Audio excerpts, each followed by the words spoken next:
is a demonstration on Indo boarding. Firstly, an Indo board is basically this board here and this roller here. Right, okay, so let's go do some Indo boarding. Okay, so for the first rule of Indo boarding, always make sure you're on carpet. You can see here we got a little cutout. The board just goes over like this. Now a lot of people think you stand on this side. Don't do that. If you stand on this side, the board flicks up, you get credit carded. Right, so you put your weak foot on, which for me is my right. Just you stand on here, the board's not going anywhere. Okay, put your foot up here. If you're a beginner, I definitely recommend getting somebody to come and help you, like a spotter. So this is what I call a spotter. Basically, it's just somebody to stand here so you can balance on. So if you start to go, whoa, you've got some good person to hold on to. Make sure there's somebody quite strong, alright? You don't want to be going flying on your bum. Right, okay, so once you're on the board, you want your feet shoulder width apart. You want a slight bend in your knees, not too much, otherwise you lose balance, just a little bit.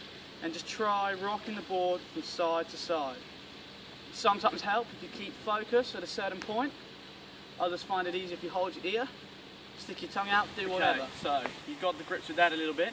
If you're still struggling, what I recommend is jumping off, taking your board over, and find the softer surface, alright?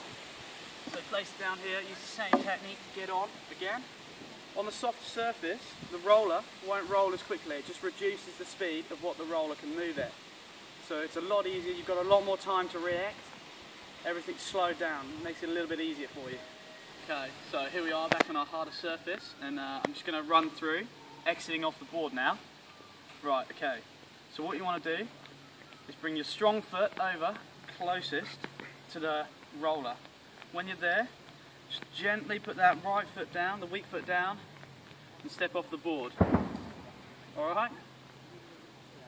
If you step off too quickly, and you go like that, the board shoots away from you, you go flying on your bum, alright?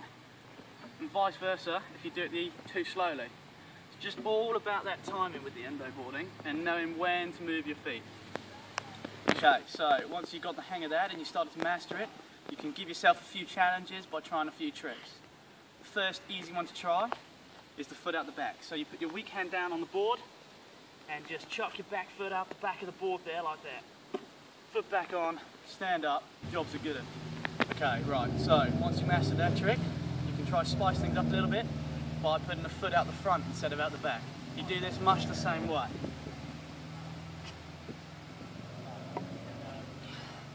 This makes the trick that little bit harder because you're moving your centre of gravity over your toes and not into the balls of your feet. When you think you've mastered Indo boarding, just start to try out a few tricks of your own, throw a little of your own ideas in. For the meantime though, here's one to keep you busy if you're getting bored. It's called an old school switch. You do it on surfboards, skateboards, snowboards, right. So start with the roller directly in the middle of your feet, directly down your crotch. When you've got the board balanced and you're happy, you jump and turn 180.